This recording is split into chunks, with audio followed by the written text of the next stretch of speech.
Health authorities in Gaza said on Sunday Israel's military campaign has now killed more than 25,000 Palestinians.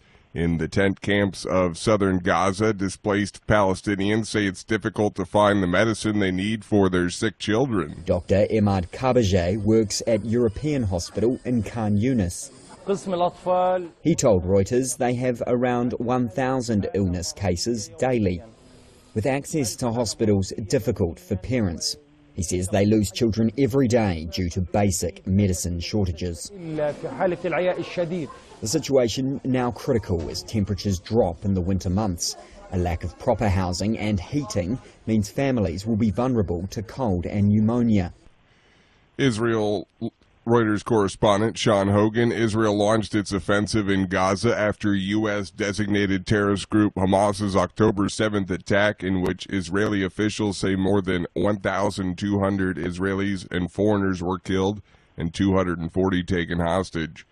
The Israeli army released Sunday footage of troops operating in Rafah, Gaza, as Israeli officials say the fighting is likely to continue for several more months. The level of death, destruction, and displacement from the war is without precedent in the decades-old Israeli-Palestinian conflict. Israeli Prime Minister Benjamin Netanyahu on Sunday rejected conditions presented by Hamas to end the war and release hostages that would include Israel's complete withdrawal and leaving Hamas in power in Gaza. A senior Hamas official told Reuters the Israeli leader's refusal to end the military offensive in Gaza means there's no chance for the return of Israeli captives. This is VOA News. Russian officials on Sunday blamed Ukraine for a deadly blast in the Russia-controlled Ukrainian city of Donetsk, killing at least 27 and injuring 25, and another attack on a site run by Russia's second-largest natural gas producer. VOA's Arash Arabasadi has the story. Following recent Russian hypersonic missile attacks on Ukraine's two largest cities, Ukrainian civilians are again answering the call to military service. More than 20,000 civilians have participated in this course, teaching tactical and first aid skills since the beginning of the war. Most are women. One area resident and trainee told the Associated Press that more people training means the sooner this war will end. Arash Arabasadi, VOA News. Florida Governor Ron DeSantis suspended his Republican U.S. presidential campaign on Sunday, ending a campaign that ultimately failed to challenge former President Donald Trump. More from VOA's Steve Miller. In a message posted on the X platform, DeSantis said that without a clear path to victory, he couldn't ask his supporters to continue their efforts. It's clear to me that a majority of Republican primary voters want to give Donald Trump another chance. Also in a video posted on the X platform by Washington Post reporter Dylan Wells at a campaign event in New Hampshire, former UN Ambassador Nikki Haley congratulated DeSantis on a race well run, adding, "One fella and one lady left." Steve Miller, VOA News. Hundreds of thousands of people have taken to the streets across towns and cities in Germany this weekend as the country enters a second week of nationwide protests against the right-wing Alternative for Germany party. On Sunday, rallies were held in Berlin, Munich, and Cologne, as well as in more traditional AfD voting strongholds in eastern Germany, including Dresden, with turnout in many places far higher than expected. Polish President Andrzej Duda on Sunday criticized the European Commission for blocking EU funds. Poland's last government, led by the Nationalist Law and Justice Party, was embroiled in a dispute with the European Union over Warsaw's judicial reforms and the rule of law, resulting in billions of EU funds for Poland being frozen. The new pro-EU government has pledged to regain access to the money by restoring the rule of law, but it faces resistance from supporters and allies of the former ruling party, including Duda and some high-profile judges.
Thank you for watching. Can you do me a favor? Please leave a comment in the comments section below. That would really help. Thank you, and see you again soon.